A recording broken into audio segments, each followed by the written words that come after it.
तू खुद से प्यार कर ले, तू बहुत आकर्षित है। ऐसा गौतम बुद्ध ने कई वर्षों पहले अपने शिष्यों से क्यों कहा था? इसके पीछे का रहस्य क्या है? तो आज के इस वीडियो में हम इसी रहस्य को एक कहानी के माध्यम से जानेंगे। तो बिना देर किए चलिए उस कहानी की शुरुआत करते हैं। ये उन दिनों की बात है जब एक सन्यासी सेब के बाग में अपना समय व्यतीत कर रहे थे। उस समय तक सन्यासी की प्रसिद्धि दूर दूर तक फैल चुकी थी। लोग अपनी चिंताओं और समस्याओं का समाधान खोजने के लिए दूर दूर से सन्यासी के पास आते थे। ऐसे ही एक दिन जब सन्यासी सेब के जंगल में लोगों को उपदेश दे रहे थे, तो एक आदमी अपने 24-25 साल के बेटे के साथ सन्यासी की ओर आ रहा था। जब वे उपदेश स्थल के पास पहुंचे तो सन्यासी ने उनकी ओर देखा और इशारा किया। उसके पास बैठने के लिए जब उपदेश समाप्त हो गया और सभी लोग चले गए, तब सन्यासी ने उस व्यक्ति को अपने पास बुलाया और बैठने को कहा। चारों ओर हरियाली थी, मौसम सुहाना था, तरह तरह के पक्षियों की आवाजें गूंज रही थी। ऐसा नजारा देखकर उस व्यक्ति को अंदर से बहुत शांति महसूस हो रही थी। इसके बाद सन्यासी ने उस व्यक्ति से आने का कारण पूछा। इस पर वह व्यक्ति बोला, हे महात्मा, मैं अपने बेटे को आपसे मिलवाने के लिए 2 दिन की लंबी यात्रा कर आया हूं। यह मेरा इकलौता बेटा है और वह हर वक्त थका रहता है। ऐसा लगता है कि इसमें जान ही नहीं है। इसका स्वभाव भी काफी चिड़चिड़ा हो गया है। अगर हम इसे कुछ भी कहें तो यह हमारी छोटी छोटी बातों पर गुस्सा हो जाता है। इसकी देखने की क्षमता भी उम्र से पहले ही कमजोर हो गई है और उसके बाल भी सफेद हो रहे हैं। इतनी कम उम्र में बुढ़ा दिखने लगा। मैं समझ नहीं पा रहा हूं कि उसके साथ क्या हो रहा है। हे सन्यासी, मुझे अपने बेटे की बहुत चिंता हो रही है। मैं अपने बेटे को डॉक्टर के पास ले गया तो उन्होंने कुछ दवा दी और कहा, बेटा कम तनाव लो। वह अपने दिमाग पर बहुत अधिक तनाव लेता है, इसीलिए उसकी यह हालत है। लेकिन उन्होंने बहुत समझाने के बाद भी मुझे तनाव का मतलब समझ नहीं आया। मुझे नहीं पता कि तनाव क्या है, इसका कारण क्या है और इसे कैसे दूर किया जाए मेरे बेटे के मन की। लेकिन सबसे पहले मुझे यह समझना होगा कि तनाव क्या है, इसलिए मैं आपके पास आया हूं। सन्यासी, कृपया मेरी समस्या का समाधान करे। यह सुनकर सन्यासी ने उनके बेटे को बहुत ध्यान से देखा। उसके चेहरे को देखा, उसकी आंखों को देखा, फिर उसके हाथों की नाड़ी भी जांची। यह सब अनुष्ठान करने के बाद सन्यासी ने उस व्यक्ति से कहा कि तनाव कोई भी नहीं लेना चाहता, लेकिन फिर भी यह तनाव व्यक्ति के दिमाग को दीमक की तरह जकड़ लेता है और व्यक्ति को पता भी नहीं चलता वह तनाव में है। लेकिन अगर व्यक्ति तनाव के कारणों को अच्छे से समझ ले और तनाव के बारे में एक पैमाना बना ले जिससे उसे पता चल सके कि वह कितना तनावग्रस्त है, तो वह इस समस्या का समाधान भी ढूंढ सकता है। सबसे पहले यह समझ ले कि तनाव क्या है। जब भी कोई व्यक्ति काम कर रहा हो लेकिन उसका मन कल्पनाओं में भटक रहा होता है, इसलिए उसके शरीर और दिमाग के बीच एक दूरी बन जाती है। यह दूरी जितनी अधिक होती है, व्यक्ति उतनी ही देर तक बेहोशी की स्थिति में रहता है और शरीर और मन के बीच के इस तनाव को ही तनाव कहा जाता है। आखिर पसंदीदा खेल खेलने के बाद इंसान ऊर्जा और खुशी से क्यों भर जाता है, जबकि वह अपने शरीर को थका चुका होता है। लेकिन समझने वाली बात यह है कि खेलते समय दिमाग और शरीर पूरी तरह से एक साथ खेल में केंद्रित होते हैं, जिससे शरीर और मन के बीच दूरी नहीं रहती और तनाव नहीं आता, और मन में कोई तनाव हो तो दूर हो जाता है। लेकिन इसके विपरीत जब हम कुछ ऐसा करते हैं जो हमें पसंद नहीं है, तो हमारा शरीर वह काम तो कर रहा है, लेकिन हमारा मन कहीं दूर कल्पनाओं में भटक रहा है, जिससे शरीर और दिमाग के बीच दूरी पैदा हो जाती है और तनाव पैदा हो जाता है। इसीलिए ऐसा करना चाहिए, एक समय में केवल एक ही काम करना चाहिए और अपने शरीर और दिमाग की सारी शक्ति उसी एक काम में लगानी चाहिए, ताकि व्यक्ति के अंदर तनाव पैदा न हो। सबसे प्रमुख कारणों में से पहला है अति महत्वाकांक्षी होना। महत्वाकांक्षी होना अच्छी बात है, लेकिन क्या आपने कभी गौर किया है कि उस आदमी का एक लक्ष्य कभी पूरा नहीं होता? उसका एक लक्ष्य पूरा नहीं होता कि वह दूसरे की ओर भागने लगता है। अगर दूसरा पूरा हो जाता है तो फिर तीसरे की, और इस प्रकार वह गोल गोल घूमता रहता है अपने जीवन में अपने लक्ष्य को प्राप्त करने के लिए। इसीलिए जो व्यक्ति अधिक महत्वाकांक्षी होता है, जो बड़े लक्ष्य निर्धारित करता है, वह कभी भी वर्तमान में नहीं रह सकता। उसका दिमाग हमेशा भविष्य की योजना बनाने में व्यस्त रहता है। उसका शरीर वर्तमान में रहता है, लेकिन उसका दिमाग भविष्य में रहता है, जिससे इंसान के शरीर के बीच दूरियां पैदा हो जाती हैं और वह तनावपूर्ण जीवन जीने लगता है। सन्यासी के मुख से ये बात सुनकर लड़के ने सन्यासी से कहा कि इसका मतलब है कि हमें लक्ष्य नहीं बनाना चाहिए, क्योंकि लक्ष्य निर्धारित करना भी महत्वाकांक्षा है। इसी बहाने सन्यासी ने कहा कि जीवन में लक्ष्य रखना कोई गलत बात नहीं है, लेकिन समस्या तब उत्पन्न होती है जब हम अपना सारा ध्यान उस लक्ष्य को प्राप्त करने के परिणाम पर केंद्रित कर देते हैं। व्यक्ति को वर्तमान में जीना चाहिए, एक लक्ष्य निर्धारित करें और उस लक्ष्य को प्राप्त करने के लिए कड़ी मेहनत करते रहें। लेकिन साथ ही आपको यह भी ज्ञान होना चाहिए कि आप अभी भी वर्तमान में जी रहे हैं और वर्तमान सत्य है। सन्यासी ने आगे कहा कि ईर्ष्या तनाव का एक और बड़ा कारण है। जब कोई व्यक्ति ईर्ष्या से भर जाता है तो उसका मन अंदर ही अंदर सड़ने लगता है। ईर्ष्या एक आंतरिक घाव है, यानी मन का घाव। इंसान के शरीर का घाव तो ठीक हो सकता है, लेकिन मन का घाव कभी नहीं भर सकता। इसलिए कभी भी दूसरों की उन्नति और खुशी से ईर्ष्या नहीं करनी चाहिए, क्योंकि ईर्ष्या तनाव का कारण बनती है। इसके बाद सन्यासी ने तनाव का अगला कारण बताया और कहा कि अरुचिकर काम भी मन में तनाव पैदा करता है। जो काम हमें करना पसंद नहीं है, उस काम में हमारा मन नहीं लग पाएगा, हमारा शरीर वहीं बैठ जाएगा। लेकिन हमारा मन कल्पना की उड़ान भरता है, जिससे शरीर और मन के बीच दूरी पैदा हो जाती है और व्यक्ति तनावग्रस्त हो जाता है। इसलिए व्यक्ति को हमेशा अपनी रुचि के अनुसार ही कार्य करना चाहिए। यदि व्यक्ति ने यह तय कर लिया है कि उसे कौन सा काम करना है और वह उसी काम को अपने जीवन का लक्ष्य बना लेता है, तब वह काम उसके लिए काम नहीं बल्कि खेल बन जाता है। लेकिन दोस्तों, अपने जुनून को फॉलो करो। ये कहना कितना आसान है, अपना सच्चा जुनून ढूंढना कितना मुश्किल है, क्योंकि आजकल ज्यादातर युवा सेलिब्रिटीज और सोशल मीडिया से प्रभावित हैं। वे किसी भी काम को अपना जुनून मानते हैं और फिर कुछ दिनों तक कोशिश करने के बाद उसे बीच में ही छोड़ देते हैं, क्योंकि यह उनका जुनून नहीं था, और इस तरह वे अपना कीमती समय और ऊर्जा बर्बाद करते हैं। तनाव का चौथा कारण है दूसरों से अपेक्षा करना। सन्यासी ने उस व्यक्ति की ओर इशारा करते हुए कहा, एक पिता के रूप में तुम्हें अपने बेटे से बहुत सारी उम्मीदें होंगी कि आपका बेटा बहुत सफल इंसान बने, आपका नाम रोशन करे और जैसा जीवन चाहे वैसा जिए, आपकी हर बात माने। लेकिन क्या आज तक किसी की भी उम्मीदें पूरी हुई हैं? जब भी कोई व्यक्ति दूसरे से कुछ अपेक्षा करने लगता है तो वह अनजाने में तनाव पैदा करना शुरू कर देता है। खुद के लिए जरा सोचिए, अगर आपका बेटा आपके मुताबिक काम नहीं कर रहा है और वह वैसा नहीं बन रहा है जैसा आप उसे बनाना चाहते हैं, तो निश्चित तौर पर तनाव आपके दिमाग पर हावी हो जाएगा।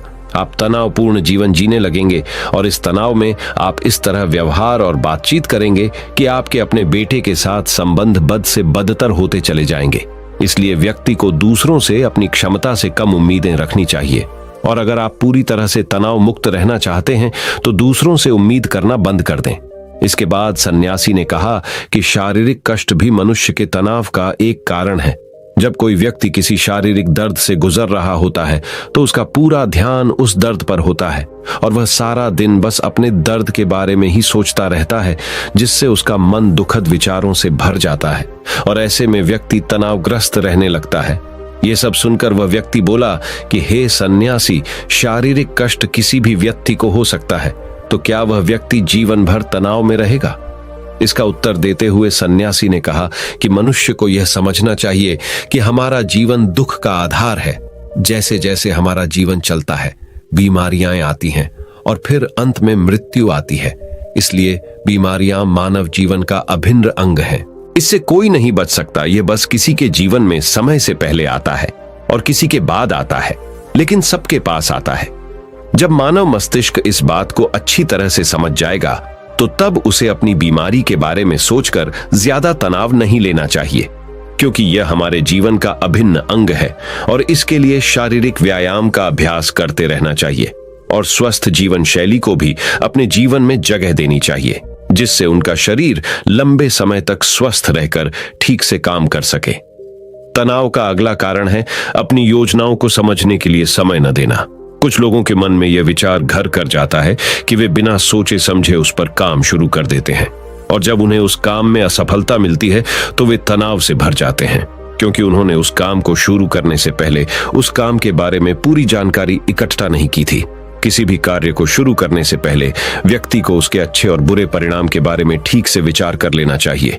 व्यक्ति को यह भी अच्छे से सोचना चाहिए कि यदि यह योजना सफल नहीं हुई तो इसके बाद मैं क्या करूंगा। इसलिए व्यक्ति को अपनी योजनाओं को समझने के लिए पूरा समय देना चाहिए, ताकि बाद में वही योजना तनाव पैदा न कर दे। तनाव का 7वां सबसे बड़ा कारण टालमटोल है। आज का काम कल पर डाल देना। आपने यह कहावत तो सुनी ही होगी कि आलस्य मनुष्य का सबसे बड़ा दुश्मन है। मनुष्य अपने आलस्य के कारण आज के काम को कल पर टाल देता है और फिर टालना उसकी आदत बन जाती है। टाल मटोल करने वाले का काम कभी भी समय पर पूरा नहीं होता है, और अगर किसी कारण से हो भी जाता है तो उतना अच्छा नहीं होता जितना हो सकता था, और फिर ये बात इंसान के अंदर तनाव पैदा करती है।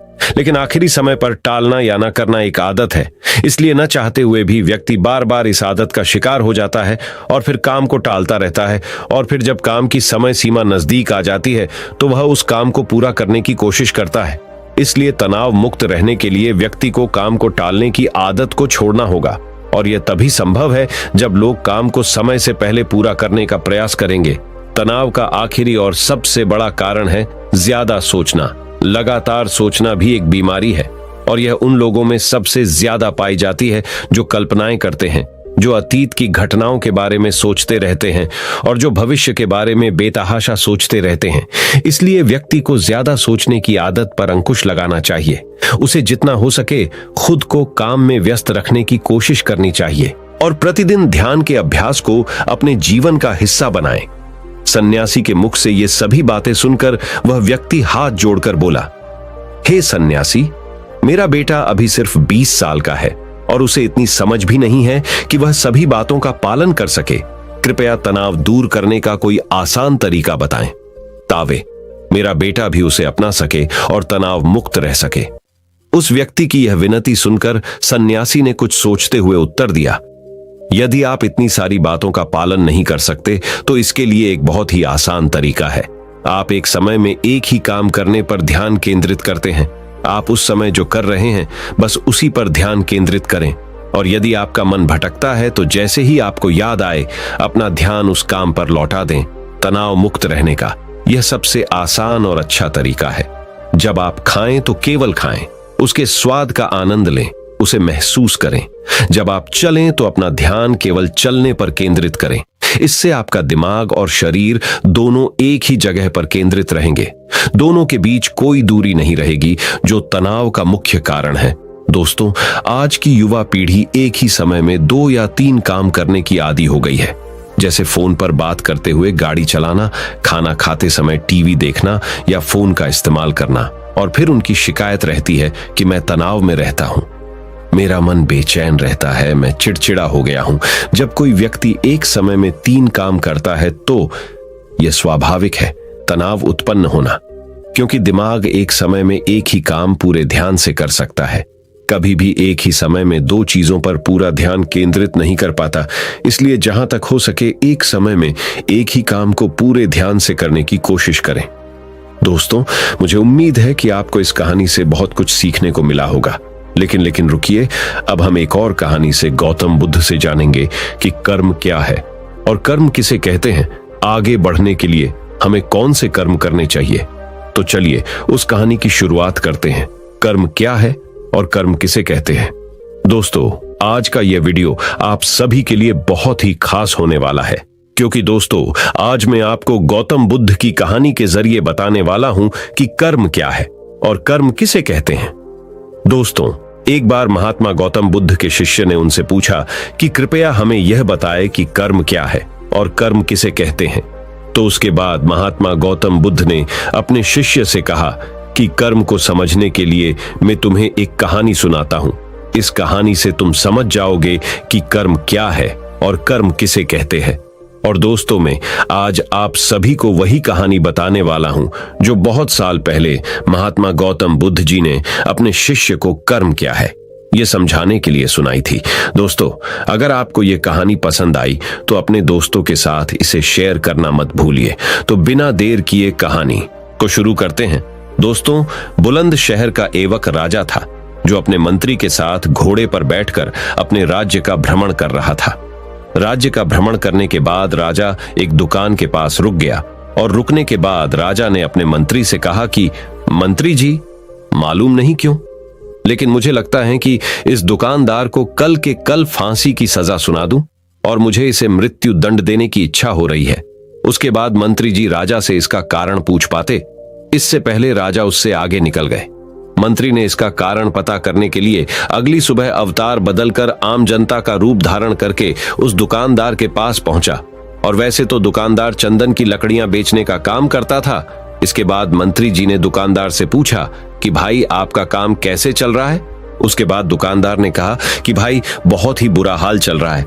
लोग दुकान पर आते हैं, चंदन को सूंघते हैं और फिर उसकी प्रशंसा तो बहुत करते हैं, लेकिन खरीदता तो कोई भी नहीं। और उसने आगे बताया कि मैं सिर्फ इसी इंतजार में हूं कि कब हमारे राज्य के राजा की मृत्यु हो जाए और उनके अंतिम संस्कार के लिए मेरे दुकान से बहुत सारी चंदन की लकड़ियां खरीद लिया जाए और शायद वहां से मेरे चंदन की लकड़ियां बेचने के व्यापार में थोड़ी बढ़ोतरी हो जाए और मेरा व्यापार भी अच्छा हो जाएगा। दोस्तों, इसके बाद मंत्री को सब बात समझ में आ गई कि यही वो नेगेटिव यानी नकारात्मक विचार है जिसने राजा के मन को भी नकारात्मक बना दिया है। दोस्तों, वह मंत्री बहुत ही बुद्धिमान और होशियार था, तो इसीलिए उसने सोचा कि मैं थोड़ी बहुत इस दुकानदार से चंदन की लकड़ियां खरीद लेता हूं।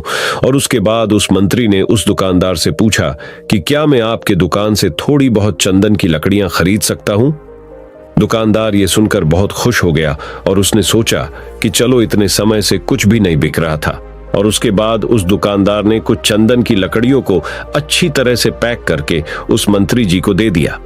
दोस्तों, उसके बाद मंत्री ने अगली सुबह राजा के दरबार में पहुंच गया और उसने राजा से कहा कि राजा, वो जो दुकानदार है ना, उसने कुछ चंदन की लकड़ियां आपके लिए तोहफे के रूप में भेजी है। ये बात सुनकर राजा बहुत खुश हुआ और मन ही मन सोचने लगे कि मैं बेकार में ही उस दुकानदार के बारे में गलत सोच रहा था। और उसने उन चंदन की लकड़ियों को हाथ में ले लिया और उसने उन चंदन की लकड़ियों को बहुत ही अच्छी तरह से सूंघ लिया और उसमें से बहुत ही अच्छी सुगंध आ रही थी। दोस्तों, राजा इससे बहुत ही ज्यादा खुश हुए और उसके बाद राजा ने अपने मंत्री के हाथों उस दुकानदार के लिए कुछ सोने के सीखे भेज दिए गए। उसी आम जनता का रूप धारण करके मंत्री जी अगली सुबह उस दुकानदार के पास चले गए और उसने वह सोने के सीखों को उस दुकानदार को दे दिया। दोस्तों, उसके बाद दुकानदार बहुत खुश हुआ और मन ही मन उसने सोचा कि मैं बेवजह अपने राज्य के राजा के बारे में गलत सोच रहा था। राजा तो बहुत ही ज्यादा दयालु है। और यहीं पर महात्मा गौतम बुद्ध जी ने कहानी को खत्म किया। ये कहानी जब खत्म हुई तब गौतम बुद्ध ने अपने शिष्यों से कहा कि अब आप बताएं कि कर्म क्या होता है। तब गौतम बुद्ध जी के सभी शिष्यों ने जवाब देते हुए कहा कि शब्द ही हमारे कर्म होते हैं और हम जो भी काम करते वही हमारे कर्म होते हैं और जो हमारी भावनाएं होती हैं वही हमारे कर्म होते हैं। महात्मा गौतम बुद्ध जी के सभी शिष्यों के जवाब को सुनने के बाद महात्मा गौतम बुद्ध ने कहा कि आपके विचार ही आपके कर्म हैं। अगर आपने अपने खुद के विचारों पर नियंत्रण पाना सीख लिया तब आप एक महान इंसान बन जाते हैं। जब आप अच्छा सोचते हैं तब आपके साथ अच्छा ही होता है और वो होता ही रहेगा। दोस्तों, इसीलिए मैं भी कहना चाहूंगा कि अगर आप अच्छा सोचोगे तो दूसरे लोग भी अपने आप आपके बारे में अच्छा सोचने लग जाएंगे। दोस्तों, अगर आप चाहे कि यह महात्मा गौतम बुद्ध जी की बातें और लोगों तक भी पहुंचे तो कर्म क्या है और कर्म किसे कहते हैं, इस लाइफ चेंजिंग वीडियो को अपने दोस्तों के साथ जरूर शेयर कीजिए। और ये कहानी आपको पसंद आई होगी तो नीचे कमेंट बॉक्स में कमेंट करके हमें जरूर बताएं कि ये कहानी आपको कैसी लगी। और हमारे चैनल को सब्सक्राइब करना ना भूले। इस वीडियो को देखने के लिए आपका बहुत बहुत धन्यवाद। नमो बुद्धाय।